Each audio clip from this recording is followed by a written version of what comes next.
Feeling right now, my heart is full to bursting, except to say, I'm the king of the world!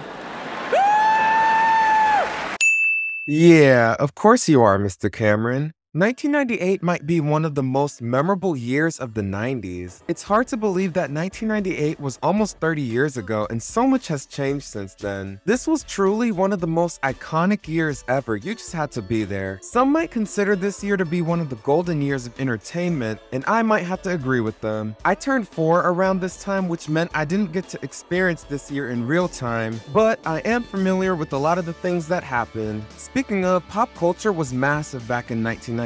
So much big stuff happened throughout the year where everything just felt like one big event. Everything from the large budget films, to music releases, to the celebrity scandals, TV show premieres, new technology, fashion trends, crazy award show moments, and more really made 1998 feel like one of the most eventful and influential years that we have ever experienced. This was just 2 short years before the new millennium started, in a time where things just felt so simple and when people were more optimistic about what was to come in the near future.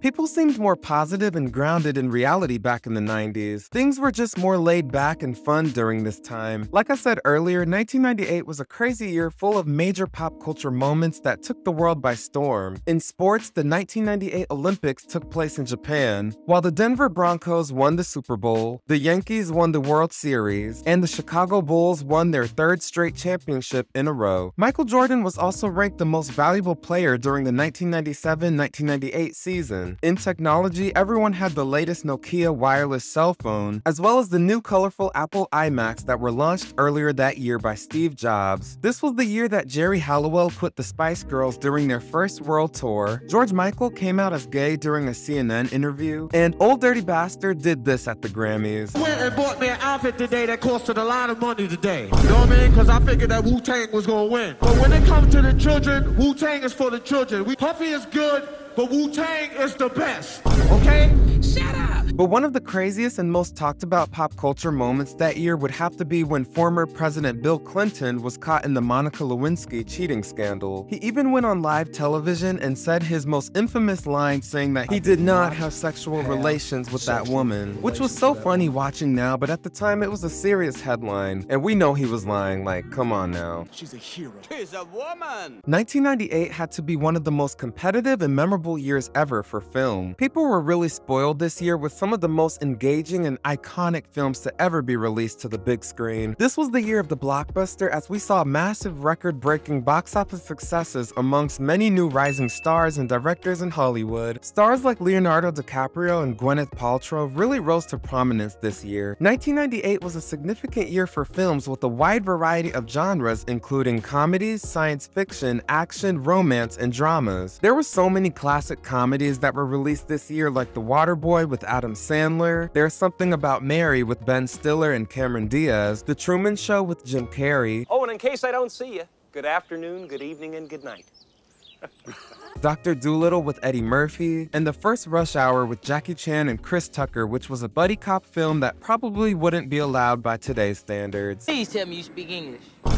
Do you understand the words that are coming out of my mouth? Another popular film this year was Shakespeare in Love, which was a period romantic comedy set in the medieval era, and this movie starred Gwyneth Paltrow, Joseph Phineas and Ferb, I don't know how to say his name, as well as many others. This film helped launch newcomer Gwyneth Paltrow to the mainstream and was produced by Harvey Weinstein of all people. Crazy how the times have changed. Saving Private Ryan was also one of the most popular films of the year and became the highest grossing film about World War II until it was later surpassed by Dunkirk in 2017. A lot of people say that it's one of Steven Spielberg's best films he's ever directed and released. Unfortunately, the film got snubbed at the Oscars the following year, not winning any awards. Animated films also saw massive success this year. Pixar released their second full-length 3D animated film, A Bug's Life, and this movie did exceptionally well at the box office, bringing in around $363 million at the box office, making it the 5th highest grossing film of the year and the movie of the summer. I actually had this movie on VHS as a kid and watched it faithfully growing up. I just loved it. DreamWorks Animation released their first 2 films in 1998, Ants was actually released around the same time as A Bug's Life in theaters, and let's be real, DreamWorks was being mad messy releasing a film with a similar premise around the same time, and we all know who won. On a good note, DreamWorks did redeem themselves later that year when they released The Prince of Egypt, which was critically acclaimed for its use of storytelling, voice acting, music, and animation. And this movie is just so underrated to me. It's just such a good movie, but nobody really talks about it. I might have to make a video on that later in the future. Disney also released their 36th animated feature that summer with Mulan. Mulan ended up being the 7th highest grossing film that year and another smash hit during the Disney Renaissance era. The film ended up being critically acclaimed and included songs like Reflection and I'll Make a Man Out of You, which are some of the best Disney songs to ever exist in my opinion. Those songs didn't have to go this hard. 1998 was also a year full of action-adventure films. This year we saw 2 science fiction disaster films about asteroids battle for the top spot with the release of Armageddon and Deep Impact. And both of these films did massively well at the box office, with Armageddon bringing in just a little bit more revenue. It was just a little bit more popular. Godzilla was another iconic action-adventure film released that year. It was a major blockbuster about a giant monster that migrates to New York City to nest its young, only to be attacked by the government. And this film was released with negative reviews, but did very well at the box office, being the 3rd highest grossing film that year. And you can't talk about 1998 in film without mentioning James Cameron's Titanic. This film was actually released around Christmas time in 1997, but quickly became a global phenomenon in early 1998. Everyone was rushing to the theaters to see this epic romantic tragedy about a shipwreck that year. The Titanic was praised for its use of visual effects, set design, acting, story, directing, cinematography, and emotional depth by many critics and moviegoers. It also helped launch the careers of Kate Winslet and Leonardo DiCaprio to the mainstream. The film was so successful that it became the first film to ever gross over $1 billion at the box office, becoming the highest grossing film at the time until Avatar in 2009. And at the 1998 Oscars, Titanic was nominated for 14 awards by the Academy. And nobody was safe that night when Titanic brought home a record-breaking 11 awards, including Best Director and Best Picture. This was also the most-watched Oscars ceremony ever, with close to 50 million viewers, which is just crazy. The soundtrack also became the highest-selling album of the year, as well as the 4th highest-selling soundtrack ever, with a total of 30 million copies sold worldwide. Crazy how a movie soundtrack that was mostly instrumentals ended up being the highest-selling album, when there was other music out that year from established artists, which, speaking of,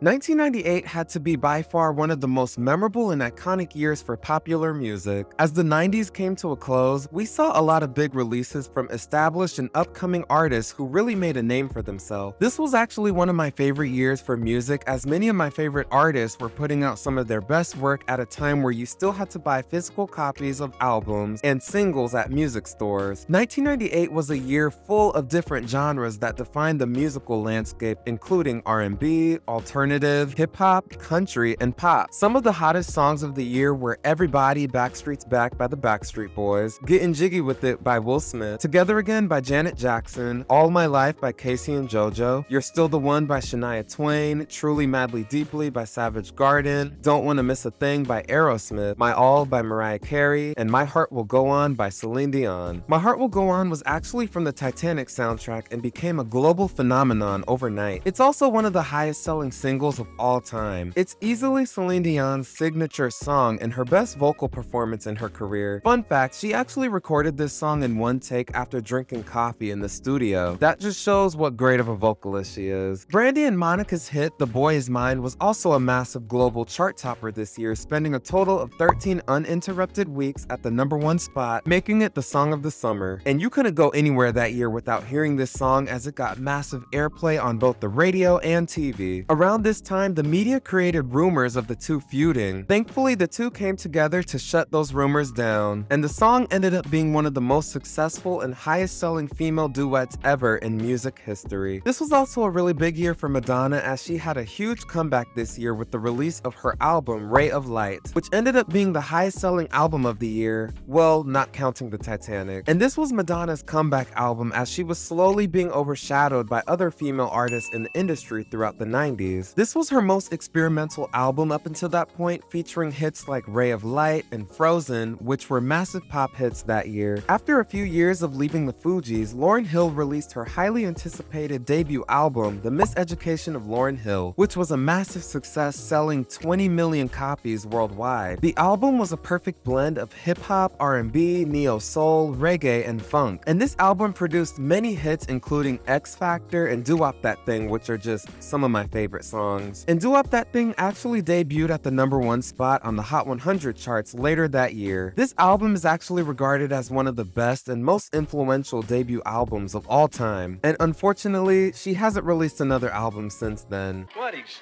making fun of my shorts again.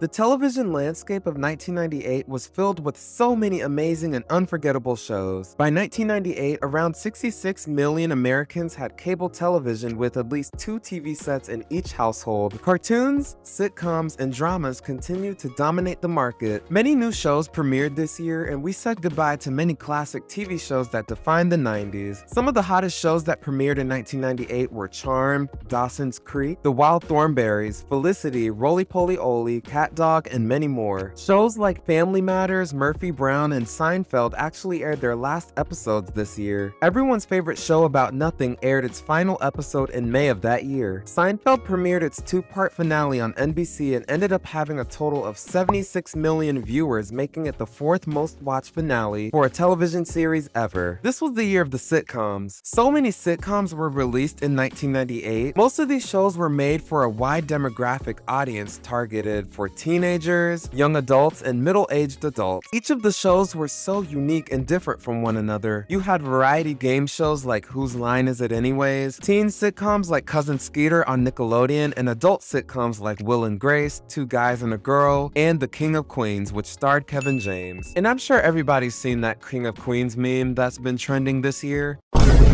HBO aired their groundbreaking show Sex and the City this year, starring Sarah Jessica Parker. The show was about the lives of 4 women who lived in Manhattan and explored the dating scene as 30-year-old singles, and they all have a lot of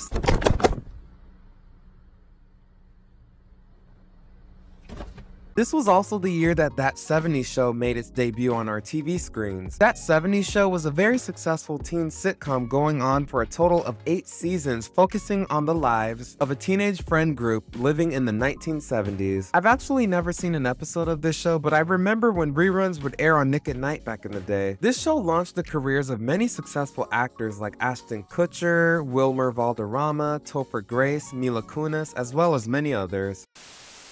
1998 was definitely one of the craziest years we have ever witnessed. There were so many other moments that happened this year that I didn't mention, like Frank Sinatra's death, Halloween Town, the Game Boy Light and the Game Boy Color, Elmo's World, the opening of Disney's Animal Kingdom in Orlando, the premiere of TRL on MTV. Hey, how are ya? Nice to see ya. Carson Daly here. Welcome, September 14th, 1998. You're watching Full Request Live. Furbies, the launch of Google, this episode of Friends.